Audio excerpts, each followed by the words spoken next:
Karena kunci komunikasi adalah meyakinkan orang lain atas ide dan gagasan yang dimiliki. Percuma ketika kita punya gagasan, ide yang bagus, tapi kita mengkomunikasikannya nggak bagus kan? Padahal bagus ide gagasannya, Kang. Ide gagasannya bagus, tapi ketika mengkomunikasikannya nggak bagus, nggak sampai akhirnya, sayang banget gitu.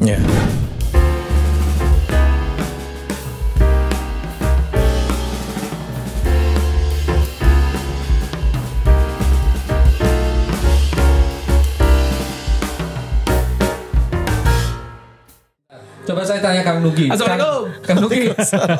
Kang Nugi, pilih presiden mending yang banyak gagasannya atau mending yang banyak kerjanya? Iya. Coba. Mending yang banyak gagasan atau yang banyak kerja? Yang punya gagasan dan yang bekerja. Masalahnya ini tidak ada paket lengkap pada semuanya misalnya. Perlu memilih. Perlu memilih ya. Dan memang kita perlu memilih mau yang mana. Nah selama ini gimana caranya ini para capres ini mencitrakan, mempersonifikasikan dirinya di hadapan masyarakat. Jadi bukan hanya sekedar bicara tetapi juga bekerja. Dan kalau melihat track record ketiganya sekarang adalah orang-orang yang punya visi dan punya kerja nyata. Gitu. Jadi tiga-tiganya oke loh Kang sekarang itu. Oke ya. Udahan aja podcast ya. Udah kan? Berarti? Maafan ya. Damai. Tapi boleh jadi ini yang terjadi di kita kan. Di masyarakat juga. Di masyarakat juga ya. Gitu kan. Di sosial media apalagi. Oh, iya. Itu emang ramai banget sih Kang.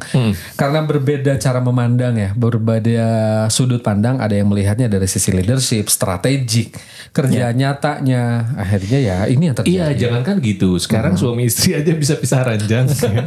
Dan sebetulnya sebagai suami istri kita tuh debatnya tiap hari ya, hampir kayaknya. Perdebatan ya. Dan topiknya berulang Kang. Mau makan apa? Benar. Dan itu memang hal yang wajar ya. Makanya ya biasa aja gitu. Harusnya presiden juga biasa aja. Biasa aja. Jadi misalnya kamu nomor 2, oke, nomor 3 saya, oke, kamu nomor 1. Anak-anaknya ada nomor 1, 2, 3 gitu. Oh iya. Seru-seru aja, biasa aja. Oke. Ya jangan sampai itu menjadi perpecahan di antara kita. Nah selama ini ketika ada debat jadi perpecahan. Lebih baik ya daripada perpecahan kita belajar dari debat. Itu. Oke, kalau gitu. Saya sudah berdamai sama kamu gitu ya. Kita udah damai. Jadi Kang ya. Gagasan Kang. Kerja nyata. Ada hasilnya itu jalan tol panjang. Iya. Menurut Anda berdua yang kemarin kira-kira ya, yang kemarin kira-kira menonjol. Apanya menonjol? Ide, gagasan, visi, misi dan keinginan untuk memperbaiki Indonesia itu yang mana? Tapi mungkin kita garis bawahi dulu nih Kang. Biar kayak kemana-mana. Saya agak ngeri bahas ini. Lebih ke cara penyampaiannya kan. Betul kan? Maksudnya itu kan. Cara mengkomunikasikannya, cara public speakingnya gitu kan. Dan disclaimer ya, kita tidak memilih salah satu calon misalnya, tetapi kita belajar dari public speaking karena kan kita easy to speak. Iya, betul. Kita belajar dari bagaimana cara kita nyebutnya apa? Abah Anies gitu ya. Betul. Kita juga belajar dari Mas Bowo. Kan pengen disebut Mas. Iya betul. Jangan hanya Mas Gibran aja gitu kan. Iya. Dan kita juga akan belajar dari kalau ini Pak Ganjar. Dan juga dari wakil-wakilnya. Nah karena kemarin kita sudah melewati 3 debat ya. 3 debat kan. 2 debat capres, 1 debat cawapres. Dan kita bisa belajar dari bagaimana cara mengkomunikasikan sesuatu sehingga akhirnya orang lain yakin. Karena kunci komunikasi adalah meyakinkan orang lain atas ide dan gagasan yang dimiliki. Percuma ketika kita punya gagasan, ide yang bagus, tapi kita mengkomunikasikannya nggak bagus kan? Padahal bagus ide gagasannya Kang. Ide gagasannya bagus, tapi ketika mengkomunikasikannya nggak bagus, nggak sampai akhirnya, sayang banget gitu. Iya. Kalau yang terjadi dari capres kemarin gimana ya Kang? Nggak mau ditanya. Tapi sebentar kan bagus itu tadi bagus itu adalah dari sisi apanya dulu gitu ya. Dari sisi goalsnya atau caranya gitu ya. Nah sekarang kita bahas. Makanya kalau kita kaitkan dengan public speaking, itu ada 2 hal yang perlu difahami oleh kita semua. Yang pertama ada konten, yang kedua ada konteks. Konten ada konteks. Konten itu adalah apa isi materinya, dua konteks how to delivernya. Nah, sebagus-bagusnya konten, bila delivernya nggak bagus, jadi biasa. Jadi nggak bagus. Tapi sebiasa-biasanya konten, bila disampaikannya dengan luar biasa, itu jadi keren banget. Gitu. Dan kalau dari sisi konten, saya yakin ketiganya juga bagus kan? Iya, karena sudah disiapkan pasti. Namanya juga capres. Ya, punya tim. Betul. Dan yang saya tahu dan saya pernah terjun di dunia pilkada gitu ya. Yang waktu itu jadi konsultannya, ada tim konten. Yang mempersiapkan semuanya. Dan saya yakin apa yang disampaikan oleh capres ini ya disiapkan oleh tim kontennya. Para ahli gitu ya, tim ahli ya kan. Gitu. Nah, ada yang disiapkan memang betul-betul disiapkan, ada yang disiapkan tapi terbentur kepada sosok misalnya. Akhirnya timnya udah deh Pak, ini kontennya terserah Bapak mau nyampein seperti apa. Nah, ini saya lihat itu juga. Jadi ada capres yang memang menyampaikan sesuatu yang sudah disiapkan dengan luar biasa oleh timnya, sehingga terlihatnya cantik banget. Bicaranya itu indah, keren gitu ya, dan luar biasa gitu. How to delivernya juga luar biasa. Dengan fakta, data dan lain sebagainya itu disiapkan dengan sempurna. Wah, keren banget lah gitu ya. Walaupun ada miss-miss dikit gitu ya.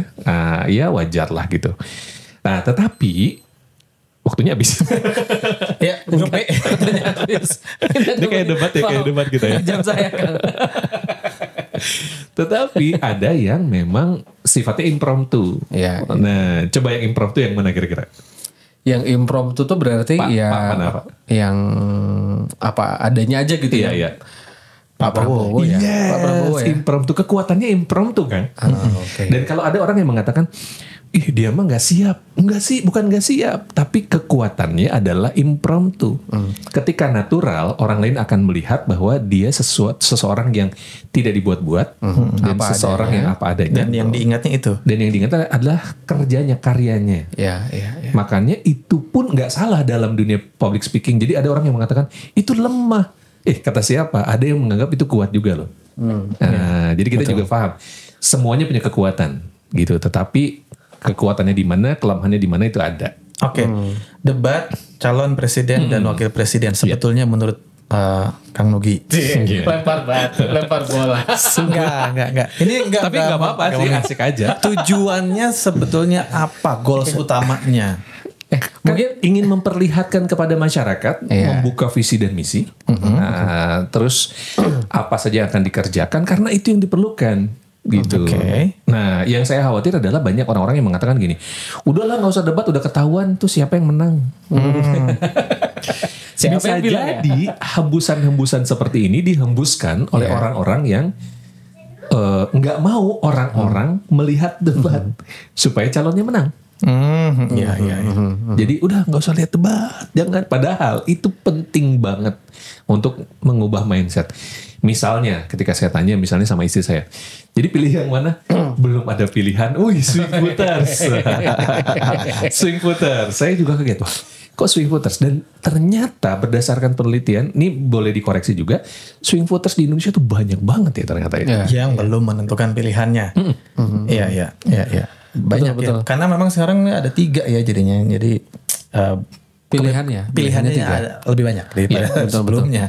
Dan debat itu kan untuk mengetahui apa gagasannya, apa isi dari isi kepalanya begitu kan. Dan ketika ketika berkomunikasi dengan masyarakat, berkomunikasi dengan orang-orang banyak, kita perlu mengerti dulu audiensnya siapa. Nah, misalnya seorang capres perlu mengetahui dulu mayoritas bangsa Indonesia itu seperti apa. Jadi nggak bisa juga misalnya ya dengan bahasa-bahasa yang akademis, bahasa-bahasa yang tinggi, bahasa-bahasa yang berat gitu. Padahal kan mayoritas masyarakat Indonesia adalah masyarakat yang misalnya banyak yang juga orang desa, orang daerah gitu ya, orang yang pendidikannya hanya sekedar SMA dan lain sebagainya. Nah itu juga perlu difahami. Jadi bagaimana cara menyampaikan kepada orang yang heterogen gitu. Nah, memilih diksi yang mudah difahami oleh semua gitu ya kan ya. Menyederhanakan ya. Berarti ya. Ini keren banget ini, keren banget. Makasih. Dan ini perlu didengar oleh para capres. Kuncinya itu. Bagaimana caranya menyederhanakan sesuatu dan akhirnya orang lain juga bisa menangkap. Kuncinya kan dalam berkomunikasi tidak hanya bicara aja ya Kang Nugi ya, tetapi kemampuan untuk mendengarkan. Ya. Nah, bagaimana caranya para capres ini? Itu dan gini, kalau konteksnya debat atau konteksnya ketika ada di panggung di stage gitu, yang orang lain lihat itu ada 3 hal. Apa aja? Ada 3 hal. Walaupun misalnya kata orang itu mah teori lama, tapi saya sih masih melihat itu sesuatu yang relevan. 1, konten. Kontennya apa? Ya jelas itu didengarin banget. Itu konten. Dan orang-orang yang concern kepada konten adalah orang-orang yang katakanlah orang-orang yang well educated. Bener nggak ya well educated? Orang-orang yang well educated, orang-orang yang berpendidikan terus mengatakan, oh ini keren, wah gitu ya. Termasuk juga yang non well educated juga, kalau disampaikan yang sederhana itu asik banget. Nah, konten. Yang kedua adalah gesture. Gesture itu gimana cara menyampaikannya, bagaimana gerakan tangannya, bagaimana mimik mukanya, bagaimana juga ketika menyampaikan ekspresinya dan lain sebagainya. Itu juga diperhatikan sekali, gitu. Betul. Nah, jadi bagaimana caranya itu. Dan yang ketiga adalah bagaimana juga penyampaiannya, clear apa enggak, gitu. Soalnya ada. Saya nggak mau nyebutin di mana gitu ya, yang mana, tapi artikulasinya kurang baik misalnya gitu ya. Sehingga nanti penyampaiannya nggak dapet audiensnya, sayang banget. Ini perlu diperbaiki dari capres atau cawapres misalnya. Nah itu 3 hal itu. Betul. Makanya saya tuh suka gregetan gini nih. Gimana Kak? Ketika dia ngerangin atau lagi berdua nih ya, bagaimana pendapatnya Pak Anies misalnya, bagaimana pendapatnya Pak Prabowo, itu kan nanti ditampilin tuh dua-duanya kan. Nah, yang satu itu diam kan? Iya. Dan diamnya itu adalah language. Diamnya itu perlu di makeover. Jangan sampai diamnya itu, misalnya gini ya, ketika ada orang ngomong terus ada ekspresi yang ngenyek. Gitu. Itu kan jadi gak bagus juga. Iya. Orang kan menangkap itu gitu. Nah, itu perlu dikontrol juga gitu dari sisi ekspresi. Termasuk juga ketika ada orang ngomong terus gak memperhatikan. Nah, itu juga nah, bagaimana caranya tetap well perform ketika menyampaikan walaupun ketika diam. Karena kita dilihat, dan bukan hanya oleh TV tapi oleh handphone. Tapi bentar Kang, debat itu kan sebetulnya boleh saling ini kan Kang, misalnya ada satu yang menyampaikan ide gagasan tapi dia nggak setuju, boleh membantah dan juga nggak setuju kan? Iya, catatannya adalah ketika kita membantah juga dengan fakta gitu, bukan hanya sekedar nggak setuju. Udah aja. Tapi why? Jelasin dong ke masyarakat. Itu penting sekali ketika misalnya ada yang menyampaikan tentang fakta. Oh nggak gitu. Ya gimana dong sampaikan. Ya pokoknya mah nggak gitu kan. Terus nanti dibilangnya itu rahasia negara. Oke, gitu ya. Tapi kan ada hal-hal sederhana yang bisa disampaikan. Yang bisa disampaikan gitu. Nggak semuanya tertutup juga. Yang bisa disampaikan. Misalnya ketika ada tudingan misalnya kepada calon tertentu. Nepotisme, tudingan apa. Oke, tetap santai gitu. Saya bisa membuktikannya bahwa itu tidak terjadi misalnya. Tetap tenang, tetap santai, tetap rileks. Tapi Kang Nugi ngelihat orang-orang Indonesia itu siap gak sih dengan misalnya gini Kang, kondisi debat yang betul-betul saling menyerang ya. Menyerang misalnya kinerja yang sudah dilakukan, menyerang ide bahkan gagasannya. Atau menyerang profil. Atau menyerang personal lah, sebetulnya begitu ya Kang Nugi. Sebetulnya masyarakat kita udah terbiasa melihat itu belum sih ketika saling menyerang, menangkis, menyerang nah itu gimana? Sebenarnya dalam debat itu wajar ya. Coba teman-teman googling debat antar presiden di Amerika misalnya, Joe Biden dengan Trump itu bagaimana dia saling pedih banget, itu personal banget itu.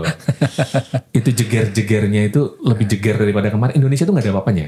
Gitu ya kan? Ya biasa lah gitu. Ini lebih mengerikan gitu. Tapi itu ya, masyarakatnya memang sudah terbiasa talk straight, ngomong langsung apa adanya. Kan, Indonesia kan nggak gitu kan. Nah makanya dalam konteks debat misalnya gini, ada cawapres yang menyerang capres tertentu misalnya, capres yang menyerang capres tertentu misalnya, kalau bisa boleh sih menyerang, boleh dan sangat boleh ofensif namanya juga ya debat gitu. Tetapi memilih diksinya juga lebih baik gitu. Diksinya itu sehingga orang-orang itu diksinya diterima oleh orang-orang. Jadi gimana tuh diksi menyerang yang bisa diterima di Indonesia? Coba. Maaf, bukan mau nyerang. Itu mah kayak siapa? Jadi menyerangnya itu based on fakta, based on data. Ya, misalnya gini, berdasarkan data yang kami terima, berdasarkan data yang tercatat di mana gitu, bahwa Bapak melakukan bla bla bla bla bla bla gitu, dan itu jelas gitu. Dan nanti disampaikan bila ini tidak sesuai, silakan Bapak jawab gitu. Ada hak jawab kan di sana. Gitu. Iya. Akhirnya kan ada berkaitannya dengan memahami. Tadi kita sempat ngobrol ya sama Kang Mugi, kultur masyarakat kita. Yes. Kan berkaitan dan nyambung dengan cara ngobrol, cara berkomunikasinya kan. Iya. Orang Indonesia itu kan punten, maaf kalau bicara tuh apalagi orang Sunda ya. Kita sebagai orang Sunda nih Kang, mau menyampaikan maksud dan tujuan pinjam uang aja. Iya, muter dulu kemana, ngobrolnya itu bisa nyampe setengah jam lebih baru menyampaikan tujuan utamanya itu di akhir. Iya. Dan ada satu lagi sih sebetulnya yang perlu diperhatikan dalam debat, bukan hanya ketika debat, tapi pasca debat. Jadi ada apa, Kang? Pasca debat itu coba lihat seseorang yang akhirnya mencuat gitu. Kan mencuatnya ada dua ya, karena pintar debat atau karena bukan kalah debat, bahasanya sentimen, iya betul, atau sentimennya gitu. Jadi ketika misalnya gini kemarin banyak orang yang mengatakan wah Pak Prabowo seperti ini gitu dan lain sebagainya, dari debat nggak bisa dan lain sebagainya, tapi sentimen masyarakatnya dapet. Orang tuh jadi empati ke Pak Prabowo ya. Kalau kata saya ini keren juga gitu timnya. Keren juga timnya gitu. Jadi bagaimana caranya mempertahankan itu kalau misalnya itu mau dijadikan personanya gitu ya. Untuk menarik empati masyarakat. Hanya tinggal nanti dikonsistenkan ketika pertemuan-pertemuan berikutnya jangan ada hal-hal negatif yang disampaikan. Nah kan kalau sekarang enggak. Aduh. Itu tuh podcast yang mengerikan juga itu. Kita gak ngeri. Enggak sih ini baru 17 menit kan. Tapi intinya adalah bagaimana kita bisa mengambil pelajaran. Betul. Terus yang kedua Kang. Kita di Easy to Speak ini kita belajar public speaking itu bukan hanya sekedar public speaking ya, tetapi kita menghadirkan meaning. Dan meaning itu satu dengan rasa. Jadi kalau bicara itu bukan hanya sekedar ngomong aja gitu, tapi ada rasanya. Orang merasakan kok rasanya. Siapa yang dapat rasanya gitu. Meskipun hanya lewat layar kaca kita melihatnya ya Kang ya. Iya kan? Sekarang LED kan? LCD. Iya. Ini diksi saya juga jadul banget kan. Kaca. Layar emas RCTI. Sekarang udah bisa dilihat. Makanya salah satu bentuk rasa itu dihadirkan dengan storytelling misalnya. Nah, storytelling itu adalah sesuatu yang sangat efektif apalagi ke masyarakat kan. Saya tahu capresnya nih. Iya. Tapi sekarang semua pakai storytelling. Ada. Semua udah dapat banget gitu. Sepertinya melihat ini ya masukan-masukan dari situ gitu ya. Udah pede ya. Terus Pak Ganjar ada dapat. Terus juga Pak Prabowo juga tetap ada storytelling yang disampaikan gitu ya. Walaupun nggak terlalu banyak gitu. Nah, storytelling itu yang dimunculkan sehingga ada empati karena story itu memunculkan empati. Story memunculkan empati. Makanya dalam public speaking, story itu menjadi salah satu teknik yang efektif ya Kang ya, untuk menyampaikan pesan ya. Betul. Apalagi cerita yang dialami sendiri gitu ya, itu jadi lebih kuat. Makanya kemarin di debat ketiga itu harapannya adalah Pak Prabowo muncul gitu kan ya, karena kan sudah menghadapi itu. Tapi punya banyak cerita gitu ya. Tapi ketika ada tanda kutip ya penyerangan-penyerangan gitu. Nah, belum dimunculkan, belum bisa memunculkan itu semua gitu. Atau mungkin kaget juga kenapa tiba-tiba menyerang saya. tapi dapat empatinya orang-orang. Betul. Gitu. Artinya kan, nah tadi goals debat itu selain menang debat adalah menang empati dari masyarakat. Dari voters, dari pemilih. Ada lagi sih di atas empati. Apa itu Kang? 5I. Empati, 5I, enami. Aduh. Kang ini kan yang Itu kan berdebat. capres, ada cawapresnya loh sebetulnya yang bisa kita bahas. Apa juga. Kang? Nantilah episode lain. Ini kan di sini juga kan kemarin udah cawapres ya. Iya, yang kedua kan, yang kedua cawapres. Kemarin kan banyak orang-orang yang mengatakan ini pasti digoreng nih ya, calon yang ini digoreng nih, abis nih. Ternyata enggak muncul kan, muncul. Nah ketika muncul, tapi tetap orang-orang yang gak suka tetap ngegoreng gitu ya.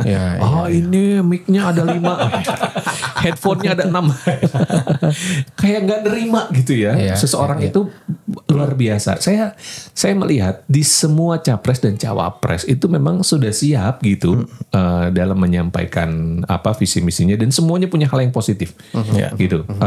Kita melihat bagaimana penyampaiannya gitu. Ada satu hal yang kita belajar dari Mas Gibran misalnya. Belajar yuk dari Mas Gibran ya, yang di debat kedua.